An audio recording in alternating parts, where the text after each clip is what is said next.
తాకట్లో ఉన్న మీ బంగారాన్ని విడిపించి ఆ రోజు ఆన్లైన్ రేటుకి కొంటాం. Sharma gold company. నమస్కారం, శ్రీమాత్రే నమః. Welcome to Suman TV. నేను గీతాంజలి. ప్రస్తుతం మనతో పాటు ఉన్నారు ప్రముఖ ఆధ్యాత్మికవేత్త శ్రీమతి డాక్టర్ భట్టిప్రోలు విజయలక్ష్మి గారు. వారితో మాట్లాడి శ్రావణ మాసం అనగానే మనకి ఎన్నో సందేహాలు వస్తూ ఉంటాయి. మరీ ముఖ్యంగా అమ్మవారి గురించి, అమ్మవారికి సమర్పించవలసినటువంటి నైవేద్యాలు కావచ్చు, ఆవిడకి పెట్టే వస్తువులు కావచ్చు, ఆవిడ అలంకరణ విషయంలో కావచ్చు, ఇలా ఎన్నో సందేహాలు. వాటన్నిటికీ వారి నుంచి సమాధానం మనం తెలుసుకుందాం. అమ్మ నమస్కారం. నమస్కారం గీత. ఎలా చెప్పండి. ఉన్నారు? బాగున్నాను. శ్రీమాత్రే నమః అని మొదలు పెట్టడం చాలా బాగుంది. సంతోషం. అందరికి శ్రీమాత ఆవిడే కదా. కరెక్ట్. అలా అలవాటు చేసుకున్నానమ్మా నేనైతే. మంచిది. ఎప్పుడైనా ఏమైనా రాసేటప్పుడు గానీ, ముందు ఎవరైనా పలకరించేటప్పుడు గానీ, కార్యక్రమం ప్రారంభించేటప్పుడు గానీ. అమ్మయ్య అనుకుంటే అమ్మని నాన్నని ఇద్దరిని ఒకేసారి తలుచుకున్నట్టు. అంతేనా? ఆ శివుడు శివ ఇద్దరు. ఇద్దరిని. శివ శివ వారే కాబట్టి సృష్టికి మూలం వారే. వారి గురించి అవును. అమ్మా, ఎన్నో సందేహాలు ఈ శ్రావణ మాసానికి సంబంధించి గతంలో చేసిన వీడియోస్ మంచి ఆదరణ వచ్చింది. చాలా మంది ఎన్నో సందేహాలు అడుగుతున్నారు. అందులో సందేహాలు భాగంగా చెప్పండి. ఇంట్లో ప్రధానంగా మహాలక్ష్మి నివాసం ఉండేటువంటి స్థానాలు ఏంటి, ఇవి తెలుసుకోవాలనుకుంటున్నాము అని అడిగారు. ఏం చెప్తారు? ఇంట్లో మహాలక్ష్మి మొట్టమొదట ఇల్లాలి రూపంలో ఉంటుంది. గృహలక్ష్మి ఇల్లాలి రూపంలో ఉంటుంది. ముందు ఇంట్లో ధాన్యం రూపంలో ఉంటుంది. సస్యలక్ష్మి, ధాన్యలక్ష్మి. ఇంట్లో ధనం రూపంలో ఉంటుంది. ధనలక్ష్మి. సంతాన రూపంలో ఉంటుంది. సంతాన లక్ష్మి. వారి విద్య రూపంలో ఉంటుంది. విద్యలక్ష్మి, విద్యాలక్ష్మి. అసలు లేనిదంటూ లేదు. వీరు సాధించినటువంటి అచీవ్మెంట్స్ రూపంలో ఉంటుంది విజయలక్ష్మి.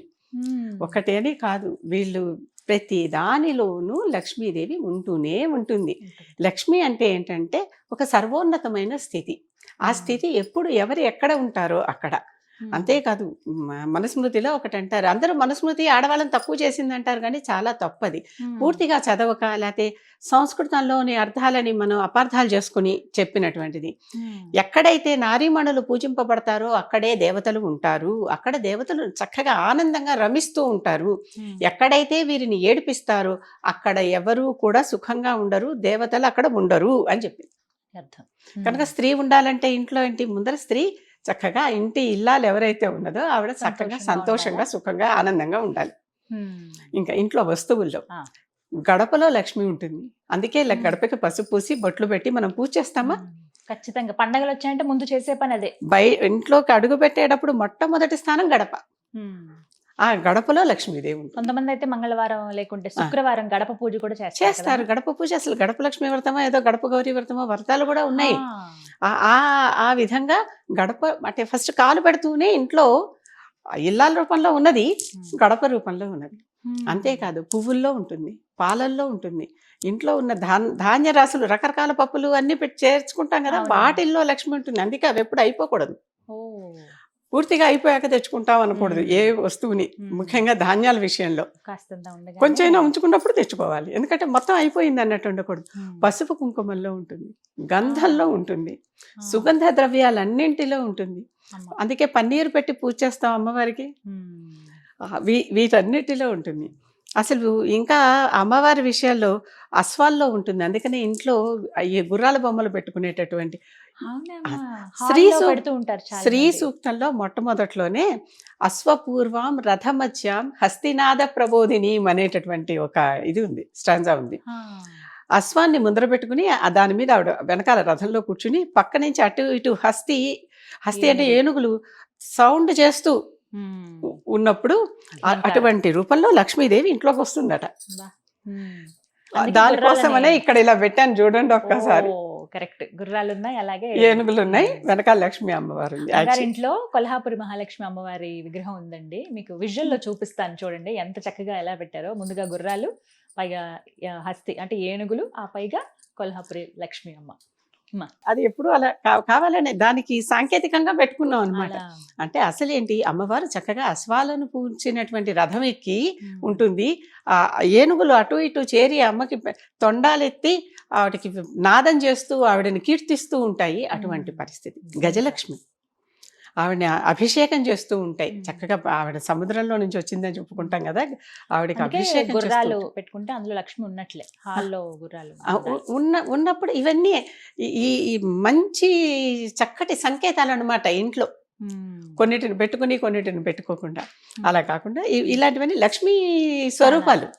ఇంకొక మాట అడుగుతాను. అడగచ్చు. కామన్ గా మనం చూస్తూ ఉంటాం కదా, చీపురికి అలాగే చాటకి శుభ్రపరిచే వస్తువులు. రోలు రోకలి పూజ చేస్తామా, రోకలి పొయ్యి మీద పూజ కూడా చేస్తాం. పూజ చేసి మొదలు పెడతాం కదా. ఉమ్. వీటన్ని ఏవైతే మనకి నిత్య వాడుకలో ఇంట్లో వాడుకుంటూ ఉంటామో ఉమ్.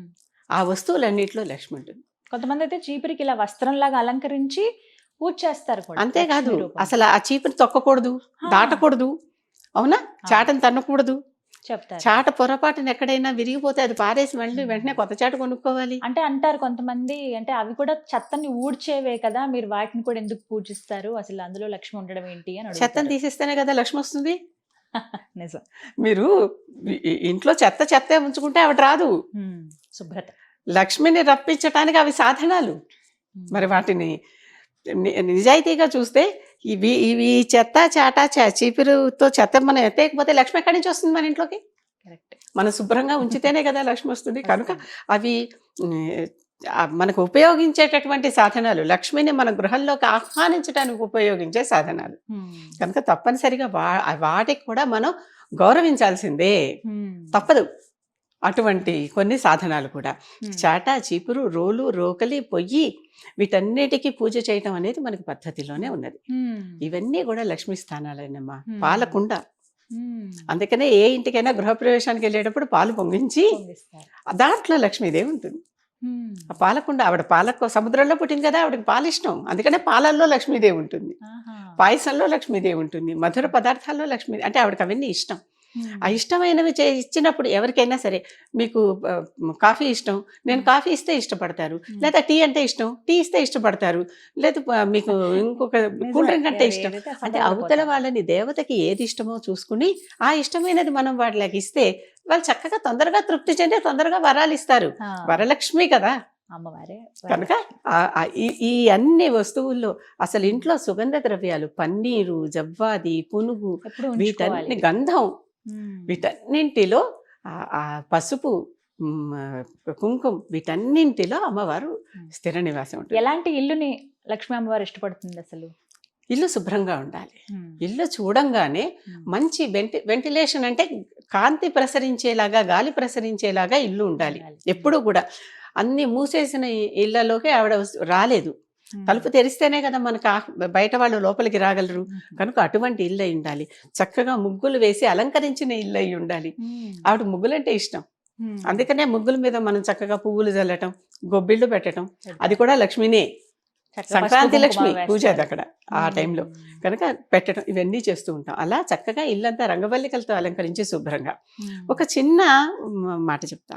శ్రీకాళహస్తి అని ఆ ఊరు పేరు. అక్కడ చక్కగా కాళహస్తీశ్వరుడు ఉన్నాడు, వాయులింగం.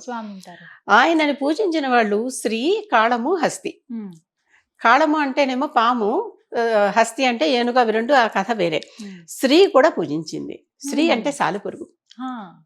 సాలెపురుగు రోజు ఈయనకు అసలు ఏమీ లేకుండా పాపం ఇలా గాల్లో ఉన్నాడని దానికి చేతనైనట్టుగా రోజు ఆయన చుట్టూ గూడు కట్టేది. ఈ ఏనుగు చేసిన అభిషేకంలో అదంతా ఎప్పటికప్పుడు చెదిరిపోతూ ఉండేది. తర్వాత ఈ 3 జంతువులకి ఆయన మోక్షం ప్రసాదించాడు, శ్రీకి, కాళానికి, హస్తికి, మూడిటికి. అంటే సాలెపురుగు కూడా ఆయన భక్తిలో ఆయన్ని తరించింది. కనుక శ్రీ అంటే సాలెపురుగు. ఆ సాలెపురుగులు అందుకని చంపద్దు, తీసేయండి, కానీ బూజులు అవి పట్టినప్పుడు చంపద్దు అంటారు. ఎందుకంటే అది లక్ష్మీ స్వరూపం. ఆయన చుట్టూ చక్కగా చిన్న చిన్న సెంటిమెంట్లు ఉంటాయేమో మనకి. సాలెపురుగు ఏదైనా కొత్తగా బట్టల మీదకి వస్తే కొత్త బట్టలు వస్తాయి, ఎందుకంటే అది మంచి శకునం గనక సాలెపురుగే మంచిది అంటున్నాం కనుక. అదే మళ్ళీ ఇతరత్ర వేరే చెప్పలేదు కనుక దానికి ఆ శుభస్థానం ఉన్నది. కనుక ఎక్కడెక్కడ లక్ష్మీదేవి ఉంటుందంటే ఇక్కడెక్కడ లక్ష్మీదేవి ఉంటుంది. అలాగని సాలెపురుగుల్ని పెంచి పోషించాలని నా ఉద్దేశం కాదు. కానీ సాలెపురుగు ఇంట్లో ఇతర డస్ట్ మైట్స్ ఏముండవు, అది తినేస్తుంది. కరెక్ట్. అది తినేస్తుంది. అవి శుభ్రపరిచేది కూడా కొన్ని రోజులు చూసి తీయమంటారు, అలా ఎప్పుడు పడితే అప్పుడు షైన్ ఎవరు. అది ఈ రకంగా గుడ్లగూబ అమ్మవారికి వాహనం కనుక అది కూడా చాలా మంచి శుభశకునమే. గబ్బిలం కాదు, మళ్ళీ చాలా మంది గబ్బిలానికి గుడ్లగూబకి కన్ఫ్యూజ్ అవుతూ ఉంటారు. గబ్బిలం కాదు, గుడ్లగూబ అమ్మవారికి వాహనం. గుడ్లగూబ సాధారణంగా ఇంట్లోకి రాదు కదమ్మా. ఎందుకంటే అవి నక్టర్నల్ బర్డ్స్ కనుక ఇంట్లోకి చీకటి సమయంలో వస్తే ఎట్లా ఉంటాయి, ఎందుకంటే రాత్రిపూట తిరిగేటటువంటి వాటికి పగలపూట తిరిగేటటువంటి వాటికి తేడా ఉంది కదా. అందుకని మనం వాటిని వేరేగా చూస్తాం, కానీ రాత్రిపూట కూడా అది అమ్మవారికి సేవ చేస్తూనే ఉంటుంది.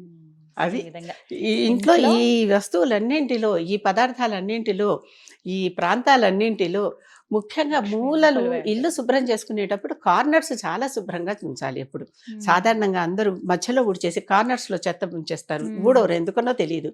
చాలా మంది ముఖ్యంగా పని వాళ్ళు కార్నర్ హడావిడి పని సమయం ఆ కార్నర్ శుభ్రంగా ఉంచితే అక్కడ లక్ష్మీదేవి స్థిర నివాసం ఉంటుంది. అందుకనే ఇప్పటికీ కూడా ఫలానా చోట రాగి చెంబులో నీళ్లు పెట్టి అక్కడ పెట్టండి అని ఇలాంటివి కొన్ని చెప్తున్నారు చూడండి. ఎందుకంటే కార్నర్స్ శుభ్రం చేసుకునేటటువంటి పద్ధతి, అక్కడ దేవత నివసిస్తుంది అనేటటువంటి విషయం అందరికీ తెలియాలి. ఏదో ఒకటి చెప్తారు, చెప్పి దాని ద్వారా అలవాటు చేసుకుంటారు. నిజంగానే ఎవరికైనా ఇచ్చేటప్పుడు, తాంబూలో ఇచ్చేటప్పుడు మహాలక్ష్మిగా భావిస్తూ పసుపు కుంకుమ గంధం ఇవన్నీ కల్పిస్తున్నాము అంటే వారిని మనం లక్ష్మీదేవిగా భావిస్తున్నాం. చాలా చక్కగా చెప్పారు. అసలు ఎన్నో సందేహాలు ఇవన్నీ చూస్తే అమ్మో మన ఇంట్లోనే లక్ష్మమ్మ ఉంది కదా అనే మనం ఉంచే తీరు బట్టి ఉంటుంది. అంతే, మనం ఉంచుకునే తీరుని బట్టి, ఉండే తీరుని బట్టి ఉంటుంది. వివరించమ్మా. ధన్యవాదాలు. నమస్కారం.